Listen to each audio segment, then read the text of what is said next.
siempre van a ser así. Es decir, las microcíticas más importantes, la ferropénica, las talasemias y la hemoglobinuria paroxística nocturna. Nos metemos un poquito más ya en clínica, microcitosis. Aquí vamos a ver sobre todo la más importante, que es la anemia ferropénica, y para eso vamos a hacer un repaso rápido del hierro. Recordar que el hierro procede de la carne, pescado, de los cereales, se absorbe solamente el 10% de lo que nos comemos y se absorbe en el duodeno y primeras porciones del ayuno. ¿Gracias a qué? Gracias a los ácidos, gracias al ácido clorhídrico, que lo que hace es reducir el hierro. Nosotros nos comemos el hierro hemínico orgánico, que no tiene ningún problema para su absorción, pero también nos comemos el hierro no hemínico o inorgánico, que solo se absorbe en forma ferrosa. Nos lo comemos férrico y el ácido clorhídrico es lo que lo reduce a hierro 2+ para poder absorberlo. Una vez que lo absorbemos, lo que hacemos es transportarlo. Para eso tenemos la transferrina. La transferrina la transporta como máximo 2 átomos de hierro, también en forma férrica. Esto es menos importante para nosotros, y los valores plasmáticos oscilan entre 280 y 360 microgramos decilitro. ¿Hacia dónde se transporta? 2/3 partes hacia la unión a la protoporfirina para dar lugar al grupo hemo. Se utilizan también para la formación de los enzimas, y lo que sobra, acordaros que no se pierde, se deposita en los macrófagos que están en la médula ósea y en el hígado, y en los hepatocitos el hígado. Lógicamente, por lo tanto, en los depósitos de hierro hay que buscarlo siempre en el hígado o en la médula ósea, y va a ser en forma de ferritina. Es la mejor forma indirecta de ver el almacenamiento de hierro. Valores normales en mujeres entre 10 y 200 nanogramos mililitro, en varones por encima entre 15 y 400. La hemosidrina tiene más hierro en depósito, pero a nosotros es mucho menos importante.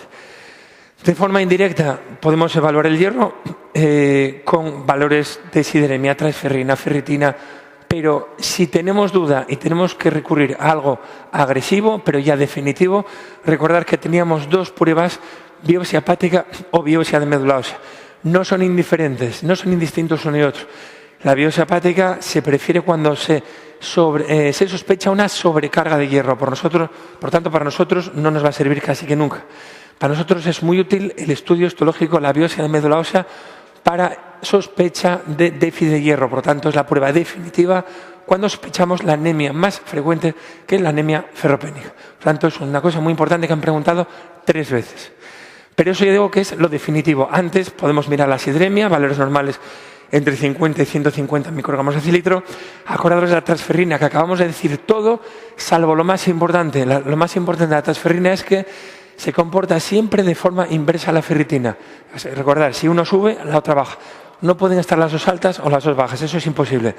El índice de saturación no ha sido necesario hasta ahora para contestar ninguna pregunta, pero es el cociente entre la sideremia y la transferrina.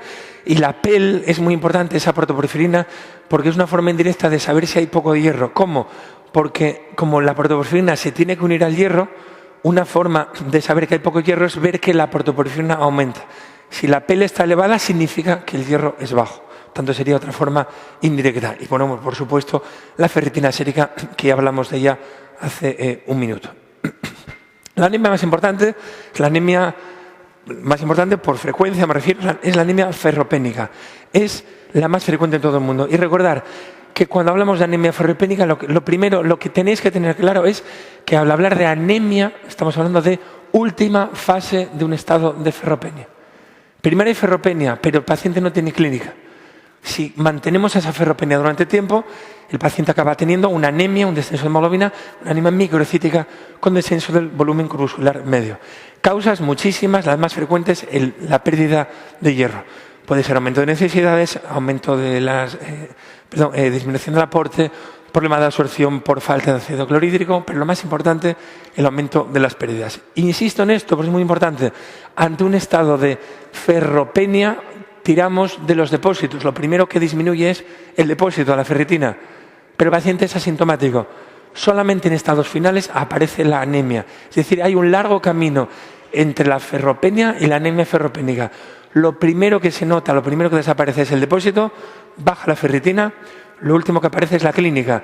En sentido contrario, cuando administramos el hierro Cuando nosotros tratamos la causa, lo primero que se normalizan son las cifras de hemoglobina y al final, es decir, tenemos que seguir administrando hierro para normalizar los depósitos, es decir, los valores de ferritina. Eso sería lo último cuando ya dejaríamos de administrar el hierro.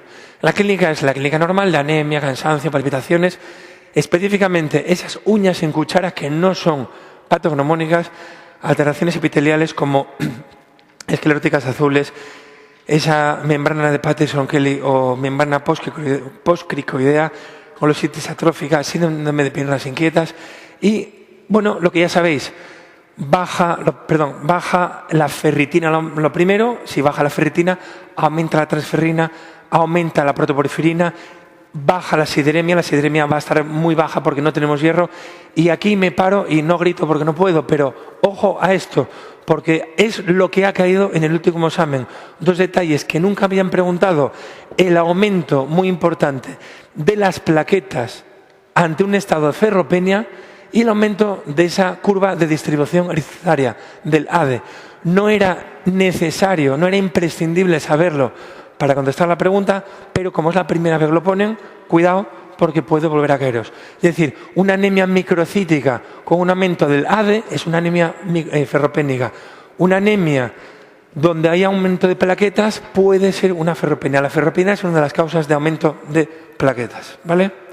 Si tenemos duda, pues se confirma con el aspirado medular. Acordaros, punción de la médula ósea y la tinción azul, que es la tinción de Perles.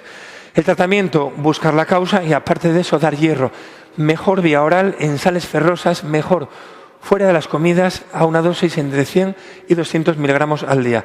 Olvidaros de los complejos polivitamínicos, de absorción lenta, olvidaros de todo eso. Se debe continuar entre 3 y 6 meses más y si no hay ninguna causa que lo impida, siempre administrar hierro vía oral en sales ferrosas. Si no se puede, pues habrá que administrarlo o vía intramuscular o vía intravenosa. Me interesa que recordéis el dato de la transfusión. Se transfunde cuando la hemoglobina baja de 7 gramos de decilitro. Siempre decimos que para transfundir hay que fijarse no solamente en el valor numérico, también en la clínica, pero con hemoglobinas por debajo de 7 hay riesgo vital. Por tanto, transfusión. Por encima de 8 depende de la velocidad de instauración. Por encima de 8 habitualmente no se transfunde y entre 7 y 8 depende de la velocidad de instauración de esa anemia.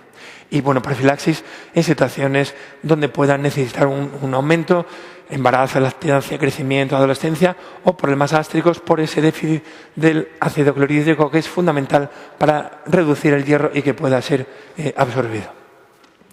Segunda anemia, que no siempre es microcítica, anemia de trastornos crónicos. Recordar que en cualquier enfermedad crónica, o sea, inflamatoria, infecciosa, lo que ocurre es que se libera la lactoferrina, se libera la hepcidina y eso hace que existe hierro, pero queda todo atrapado en los macrófagos y no se libera.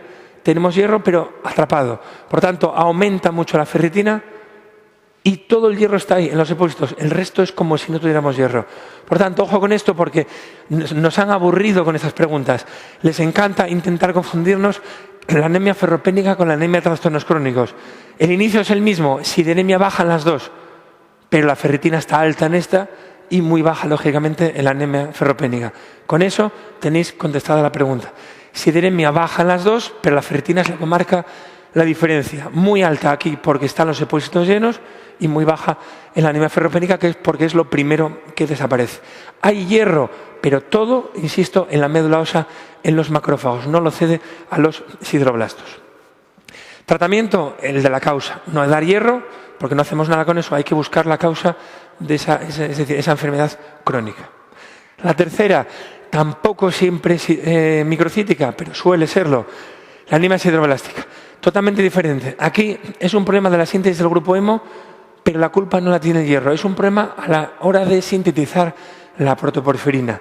Por lo tanto, si la protoporfirina falla, lo que tenemos es un exceso de hierro.